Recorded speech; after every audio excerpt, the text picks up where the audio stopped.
All right, let's dive into the latest U.S. jobs report for December 2025. And wow, the numbers are sending some seriously mixed signals. It's painting a really confusing picture of the economy right now. But don't you worry, we're going to break it all down and make sense of it together. Let's get right into it. So, right off the bat, here's the central puzzle, the big question. On one hand, the economy added way fewer jobs than anyone expected. That sounds pretty bad, right? But then, at the very same time, the unemployment rate actually went down, which sounds great. So, what gives? How can both of these things be happening at once? We are going to solve this mystery. Okay, so to really understand what's going on here, we've got to look at the three main numbers that are causing all this confusion. Think of them as the clues we need to crack this case. First up, the big one, the payroll number. The U.S. economy added just 50,000 new jobs in December. Now, to put that into perspective for you, economists were forecasting a gain of around 73,000. So yeah, that's a pretty big miss. It's a clear signal that companies were really starting to pull back on hiring as the year closed out.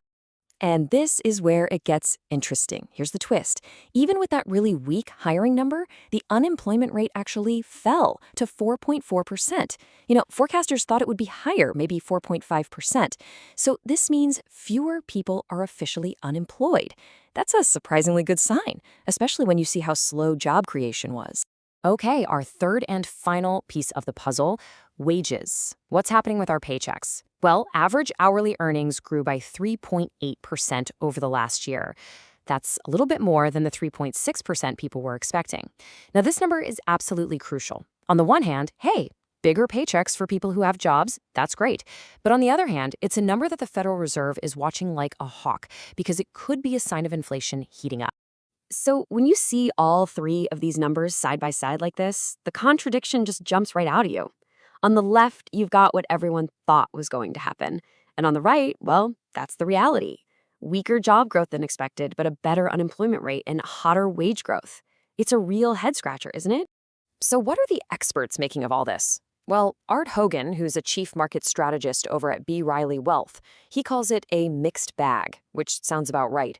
But he goes on to say he thinks there's more good news than bad. And that kind of confirms what we're seeing, right? The data is definitely complicated, but maybe, just maybe, the real story here is a little more positive than that weak hiring number makes it seem. But, this whole situation isn't just about one weird month. To really get what's going on with this December report, we need to zoom out. Let's look at the bigger picture, the trend for the entire year of 2025. That broader context is going to be key to making sense of where we are right now. And here it is, the bigger picture. In 2024, the economy was adding about 168,000 jobs every single month on average. Fast forward to 2025, and that number plummets to just 49,000 a month. I mean, that is a massive, dramatic slowdown in hiring in the span of just 1 year. Yeah, the slowdown was so sharp that some experts have started calling it a hiring recession. And get this, 2025 had the lowest job gains of any year we weren't in an official recession all the way back since 2003. It's pretty clear companies were hitting the brakes hard on bringing new people on board. So if hiring was so slow, where did the jobs that were added in December actually come from? Well, this chart here breaks it down for us. You can see the gains were mostly in service sectors, places like restaurants and bars, healthcare, social assistance. But then you look at retail. Wow, it actually lost 25,000 jobs. That's a pretty big deal, especially when you think about it happening during the holiday shopping season. Okay, let's recap. We've gathered all our clues. We've got super slow hiring, but low unemployment. We've got strong wage growth, all happening inside this year-long hiring recession. So it is time to put all the pieces together and solve this thing. And believe it or not, there's a single idea that explains this really strange economic moment we're living. And this quote from economist Heather Long just hits the nail on the head. She says, "It's a great scenario for Wall Street, but an uneasy feeling on Main Street." And that perfectly captures the tension, doesn't it? It's like the economy is telling two completely different stories depending on who you are. For big investors, for corporations, what we call Wall Street, things look fantastic. But for everyday workers, for small businesses, Main Street, it feels a lot more uncertain. And that brings us to the answer, the name for this economic mystery we've been trying to solve. It's called a jobless boom. And it's exactly what it sounds like. It's a period where the overall economy, the GDP, is growing strong, maybe even booming. But all that growth just isn't creating a lot of new jobs. And you can really see this split when you look at the two different viewpoints.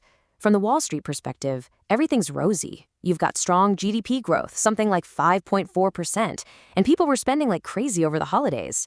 But then you look at the Main Street view, and you see that slow hiring and a workforce that just isn't growing. It seems like companies have figured out how to boost their productivity and their profits without actually having to hire more people.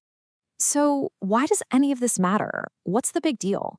Well, because this single report and this whole jobless boom thing, it creates a massive headache for one of the most powerful financial players on the planet, the US Federal Reserve. And their next big decision on interest rates is hanging right in the balance because of it. I mean, just imagine you're the Fed for a second. You're getting all these conflicting signals thrown at you. You see strong economic growth and people spending a ton of money, which tells you, hey, maybe we need to keep rates high to fight inflation. That hot wage growth points in the same direction. But then you see the slow hiring numbers, and that's a huge warning sign that the economy might be more fragile than it looks. It's a classic mixed bag, which makes their decision incredibly tough. And that's exactly why most folks who follow this stuff expect them to just sit tight and hold rates steady for now. And all of this leaves us with a really big, lingering question. We've got an economy that's growing, people are out there spending money, but it's not leading to more jobs in the way it used to. So is this jobless boom just a weird temporary phase we're going through? Or is this the new normal for the American economy? It's definitely something to think about. Thanks for digging into this with us.